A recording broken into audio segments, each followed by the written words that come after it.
What's up, guys? It's Weird Kid Kev here with another YouTube video. Actually, no, not just another one. The first YouTube video of 2020. Happy New Year's, guys. How's everyone doing today? I hope you guys had a party. Hope you guys didn't stay out too late. Hope you guys didn't drink. Sorry, guys. I'm trying to find someone to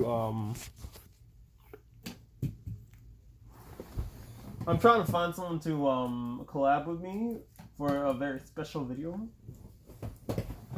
Like the one who I said I'll be collabing with isn't on right now, but oof.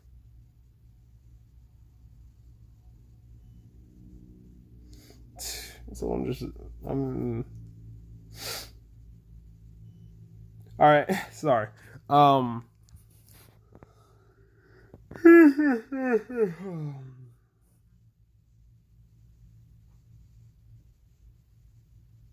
Just give me 1 second, guys. I'm sorry. Trying to find where she was on.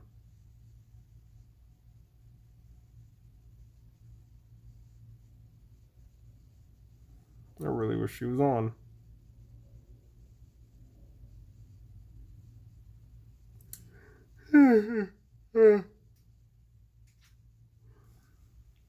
This sucks. Oh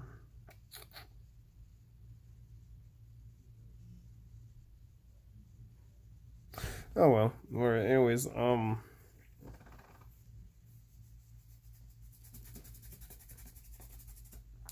if you guys heard of the, what was it called? The Templin Institute is a very, very good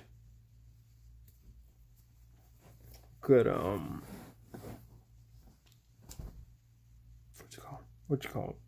A very good YouTube series. Well, not series, but I don't know what to call them, but just listen to the video, guys.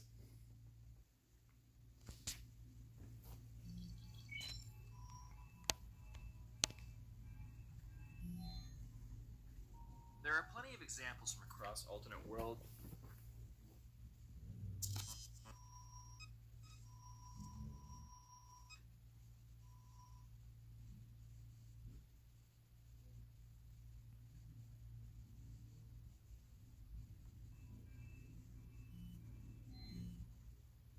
There are plenty of examples from across alternate worlds of authoritarian regimes ruling over an embittered population with an iron fist. Yet despite their frequent and ostentatious displays of power and wealth, many of these governments seem completely incapable of surviving a rebellion once it occurs. What's rare, however, is to come across a dystopian nation so incompetent that it seems to have been built solely for the purpose of encouraging a mass revolt and then collapsing almost immediately.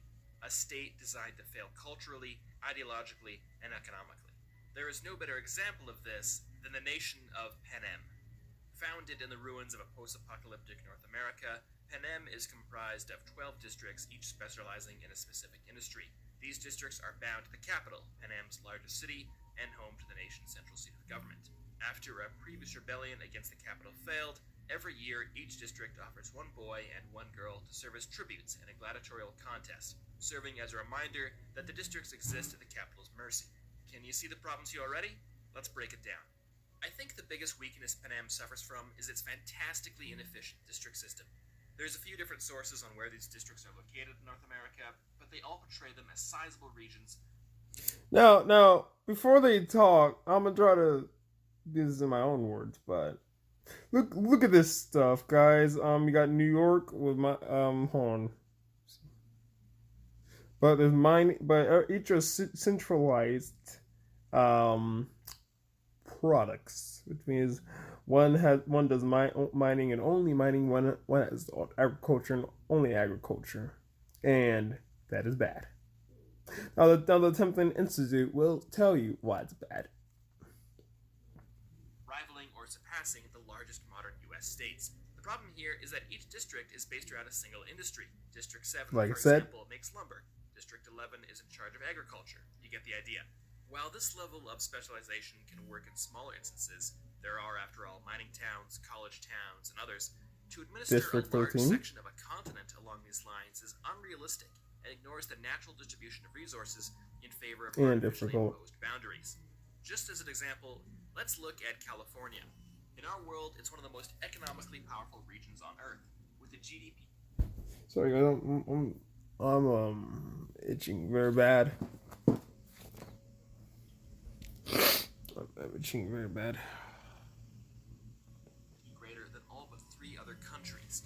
Its major industries include finance, real estate, professional business services, energy, manufacturing, information and technology, educational services and healthcare, retail, trade, arts and entertainment, construction, agriculture, forestry, utilities, mining, transportation, and so many others. So what does District 4, Pan Am's version of California, produce? Fish. Now, you can argue that not all of California's industries could re-emerge following whatever events led to the foundation of Pan Am, but the region would still be home to an abundance of natural resources, and to ignore all of them in favor of just one is willfully senseless. One of the main advantages of decentralizing any industry is to prevent unfavorable circumstances from affecting your entire economy. If inclement weather affects citrus production in California, you have backups in Florida. And because the entire industry of California isn't based around fruit, its effects on the national economy are minor. Contrast that with District 4. One bad fish harvest and half the country faces starvation. With every district supplying a critical resource and no other district allowed to produce the same thing, it means if even one suffers some sort of issue, the entire country collapses. To make matters worse, it also means that every resource has unnecessarily long travel times. Rather than growing your own corn, if you live in the wrong district, you gotta wait for it to be shipped to you from And we all know about shelf lives. If let's just say North Carolina would have to wait every single year for food, right? By the time the food gets here from California, half of it would actually be bad. across the country. I can't imagine any rationale for running a technologically sophisticated economy like this. I have to imagine there's been at least one phone call where some guy has messaged the Capitol with news like, hey, this is Roy from District 10. We just uncovered a bunch of rare earth elements valued at well over $1 trillion. What do we do? And the response being, Sorry, pal, you live in the livestock district. Unless what you found goes well on a burger, I don't want to hear about it. this leads us to the Capitol itself, whose major export is a feeling of smug superiority. The Capitol seemingly exists only to antagonize the rest of the districts, with endless displays of colorful extravagance, in contrast to the grim poverty that grips the rest Let of me the turn that off real quick. Good Capitol's lord.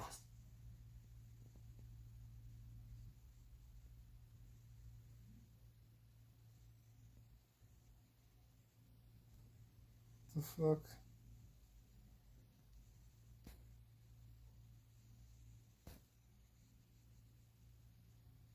My god, come on. God dang. Finally. So I was trying to turn it off. And I apologize for the notification guys from Mino.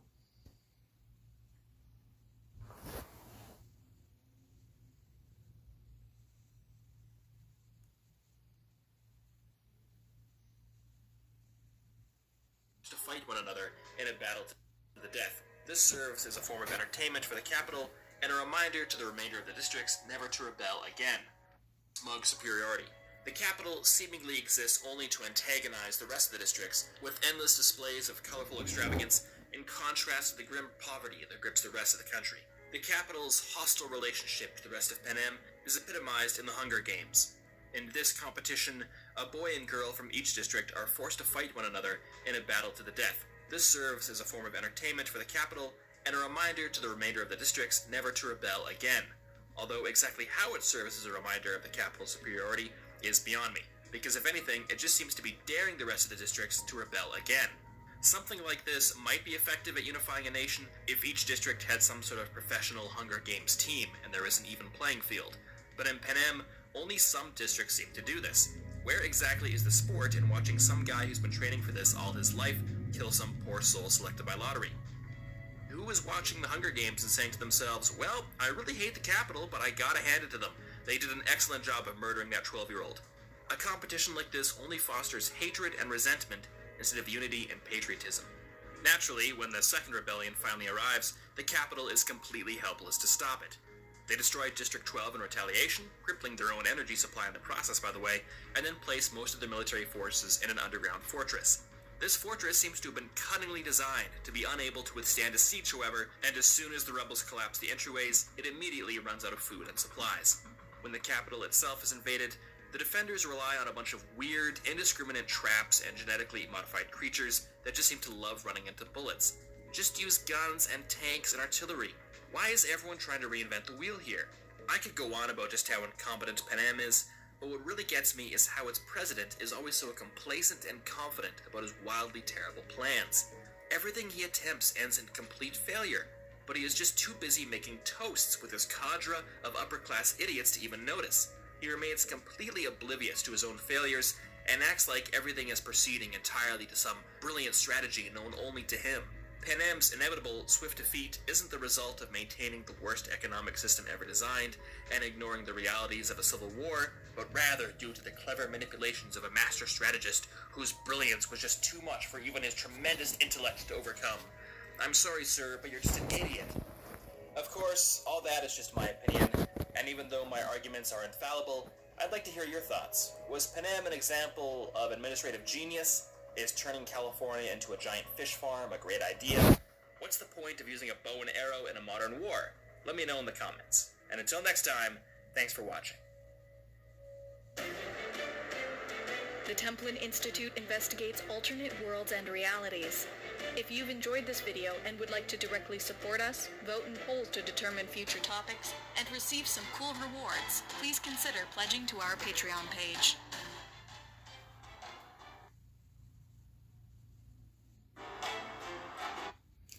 Thank you, Templin Institute, for that little for that video there.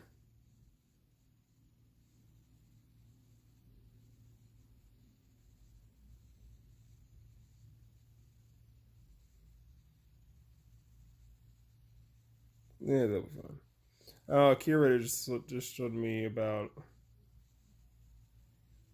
getting on me for sharing a link, and I'm like, that'd be fun. It's just YouTube. It's just YouTube, man. Yep. This is what I do now. I just ignore you guys. I got a new girlfriend, guys. Already having problems with her.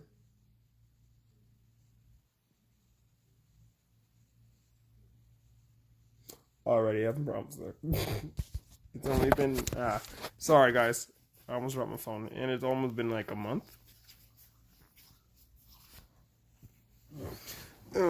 Yeah, I mean, I'm getting ignored, guys. Only be woken up, only to be woken up when she wants money, and I'm like, I'm pretty sure I'm getting used here. So I sent her, let me just find the text that I sent her. No.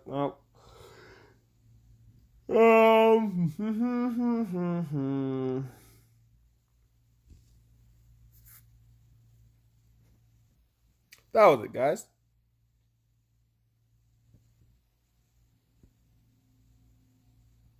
We need to talk next time you're online. Be advised, if you ignore these messages, it will result in an immediate termination of our contract or relationship.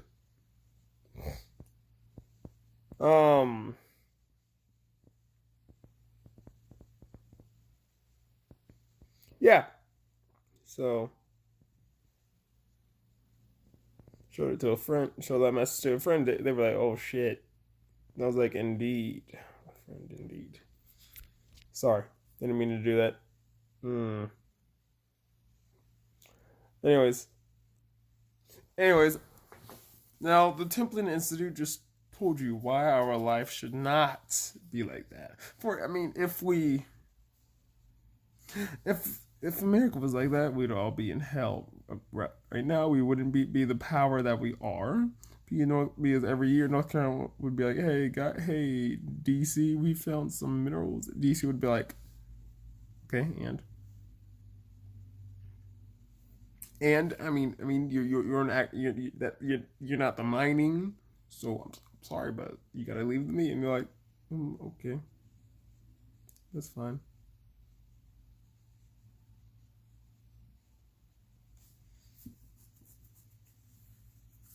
And North Carolina be like, but they're meant, but they cost millions of dollars. Like, okay, and North Carolina's like, okay.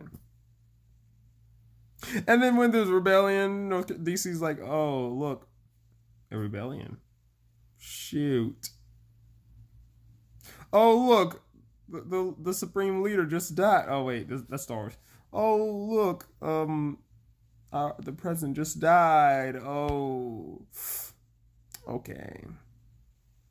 I mean, I guess we're a republic now, or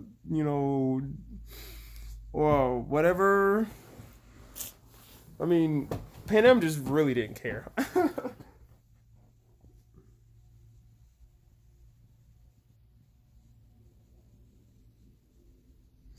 Sorry, Pan just really didn't care about what happened.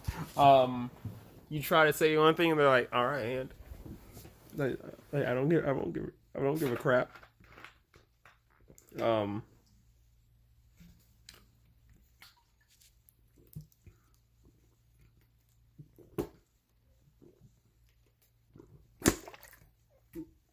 Sorry, I was thirsty.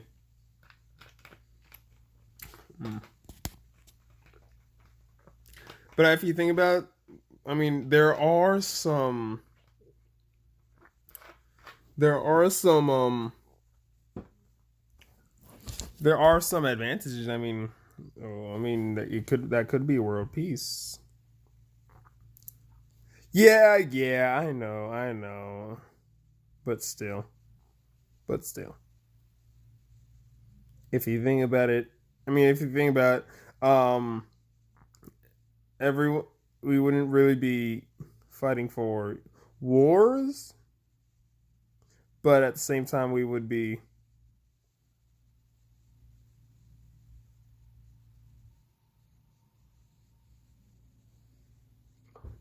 you wouldn't be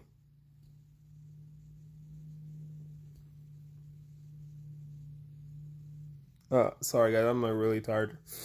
But at the same time, you'd be more than fucked. I mean, if America was like that, we would already been taken over by like China or something. And why are you using medieval warfare in the 24th? This is the 24th century, guys. Like, can we like here's a I don't know again. Here's a bazooka. Yeah, there you go.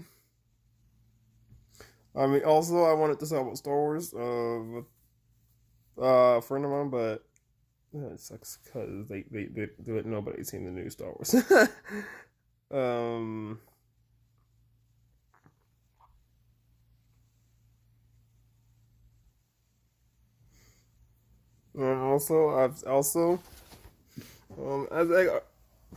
Okay, I'm gonna bring up something, guys. Where the fuck did that big ass fleet come from? Because I mean, and then I know I mentioned this guy name again, but Eckhart Ladder. He's good at describing. But still, where the fuck did that big ass fleet come from? I just don't understand. I mean, I'm sorry, but it would have taken a long time to gather up that many ships. So it's clear that the New Republic does not have. So I'm trying to find the video, but it would have taken a long time to build up that fleet and taken even longer to refuel up those fleets.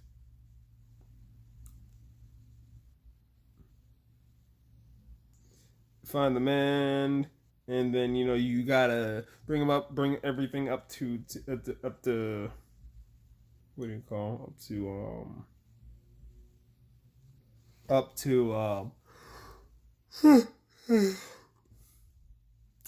to date.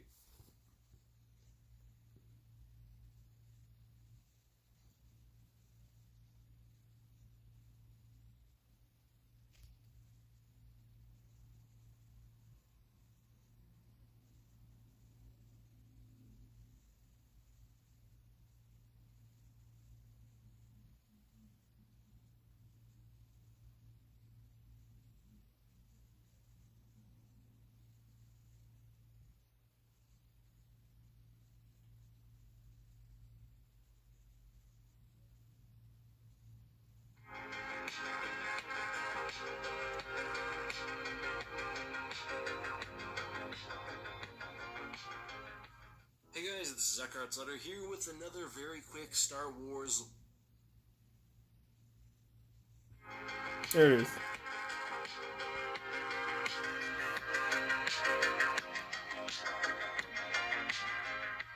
Hey guys, this is Eckhart's Letter. Hello and welcome to another Star Wars lore video. We are continuing our discussion of Star Wars The Rise of Skywalker, of course, so if you haven't seen the movie, maybe watch it before watching this video, or even going on YouTube and Twitter, because to be honest, you're lucky if you haven't been spoiled yet. Anyway, today, with that out of the way, we will be talking about the final battle of the film, The Attack on Exegol. What? Now, this is actually my third or fourth video on the subject. I've covered the... Like, look at that fleet real quick. You would have had to... I mean, there is just too many factors in missing for that fleet to arrive when it did, because it should have been a long while for a fleet that size to get there. Battle itself, I've covered the Zyston class Star Destroyer, and I've covered Which the is awesome, by the way. circumstances around the building of the Sith fleet. However, today I want to look at the other side and examine how the Resistance managed to get so many allies to aid their assault against perhaps the greatest fleet ever seen in the entire galaxy. First, though, we do need a bit of context, and a good place to start would be the New Republic fleet and demilitarization after the Battle of Endor. So first of all, and this should be clear by Star Wars Episode 7, the New Republic didn't entirely demilitarize after Endor. However, they did see a major shift away from ongoing starship production, and ships which were produced, like say the MC-85, probably were not as aggressively armed as they could have been. Still, at least to some degree, new capital ships and starfighters were made, and they were placed across the galaxy. We see emerging philosophical and political differences at this point, with various New Republic senators believing that there should be a strong central military power which would protect the various New Republic member systems, while the New Republic generally seemed instead to lean towards a more diffuse method, where individual systems would be largely responsible for protecting themselves, with the central fleet having a less important role, sort of like a pre-Clone Wars era Republic. Keep that in mind because it will be important for later. Anyway, with the attack on Starkiller Base, much of the New Republic's fleet was destroyed, but as I've covered in another video, there were definitely New Republic outposts across the galaxy. There would have been other fleets, and certainly it's not reasonable to say that every single capital ship was in the Hosnian system, although hundreds were nonetheless destroyed. The novelization for The Last Jedi actually specifically says that the surviving fleets of the New Republic after the Hosnian cataclysm were largely grabbed up by senators who used them to shore up their own systems. In a way, this decentralization would have almost been a benefit, because it means that the First Order, even with a devastating preemptive strike, could not totally leave the galaxy defenseless. Many individual systems, even without a New Republic naval remnant, would have developed their own defenses, and we know, for example, from the Allegiance comics, that the Mon Calamari had their own Starfleet, which they donated to the Resistance. Why am I telling you all of this stuff? Well, because I think it's important information that you'll need to understand why there are still so many warships in a galaxy which seemingly has no central power. So here's what happens. We learn from The Rise of Skywalker that Lando and Chewie go to the core systems to look for allies. I think we'll eventually learn that the message out of Crate was actually blocked, but more than that, I think it will be this sort of existential threat posed by the Sith, which ends up being what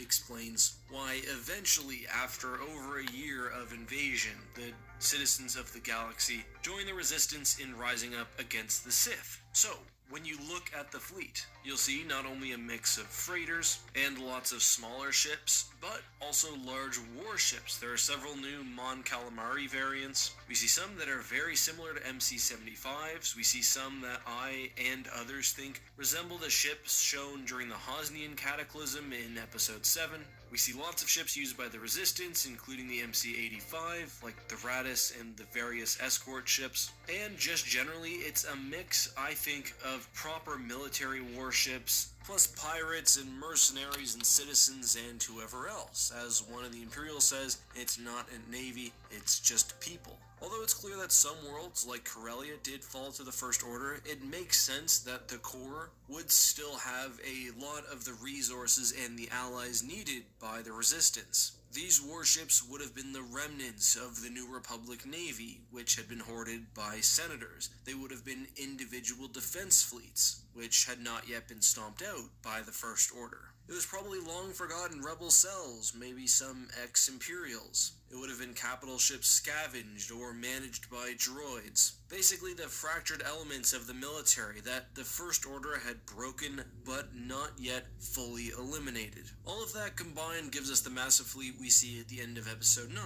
Does that fully explain everything? No, not quite. I mean, there's no real reason why the models that already existed, like the MC-75 and the Bunker Buster and whatever else, appear so frequently. Same with Nebulon Bs and CR-90s. But I think overall you guys get the idea. That, however, is all I have for this topic. Today's hashtag AskGet question of the day comes from Multi-Iron Dude, who asks, how do you think the Yuuzhan Vong would face off against a fleet of Imperial Zeiston-class warships? And as always, when it comes to the Yuuzhan Vong and superweapons, it really has to do with how their technology, and specifically I think how their Dovin basals, would adapt to the Zeiston's axial superlaser. Either way, the Yuuzhan Vong was a fairly small force, and had it not actually gained some ground in the galaxy, as I've discussed various times, the war wouldn't have been so long or so bloody. So I think Zeistons would have been a great form of asset denial, because not only would the world ships have been shot out of the sky one by one, but worst case scenario, when the Yuuzhan Vong capture a planet and start to terraform it, well, see?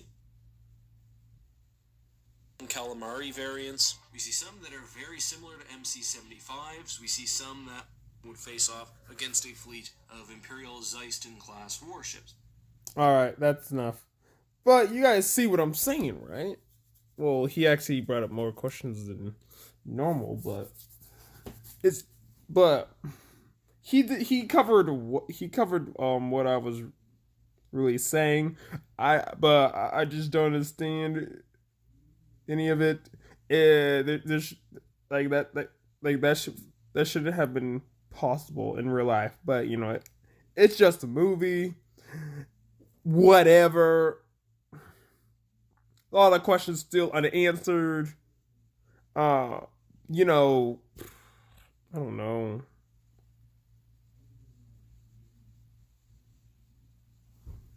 I don't know, guys. Also, he mentioned a lot of ships in there. Why not just bring up the Venator or the Lucrehold, the Munificent? Like, come on. Like, if we're gonna mention ships, just, I can mention ships too. Like Eckhart.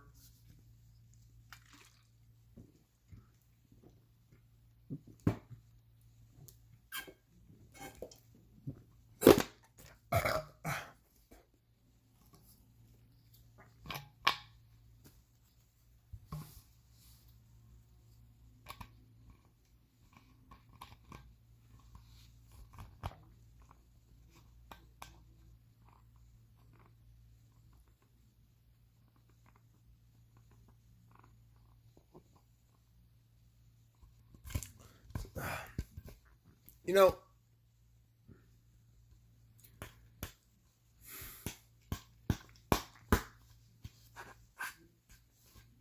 I'm defeated, guys. I'm just defeated. I'm just sitting here trying to figure out how in the world those many. I don't understand. But whatever. It's Star Wars. Nobody. Whatever. I don't care. I don't care. I mean, whatever.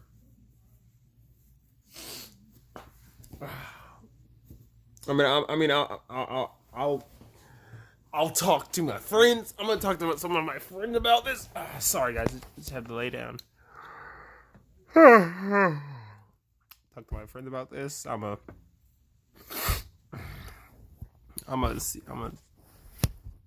actually research this. I'm gonna do a lot of things because I just don't understand. This is highly bothering me. How did they get those many ships? I don't understand.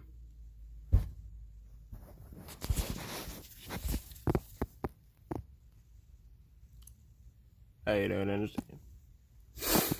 Alright, guys, I gotta go. It was good to talking to you guys again. Happy New Year's. You guys know you guys know what to do. If you guys like my videos, please smash that like button like a boss. I'm kidding. If you guys want to, thank you guys for subscribing. If you guys want to continue subscribing, please, continue to subscribe. If you guys know anyone who's looking for a weird YouTuber, you guys know whose subscription I'll offer them. That was weird. I'm sorry, but you guys know what I mean. And if anything happens, just stay awesome, guys. I'll see you guys later. Bye.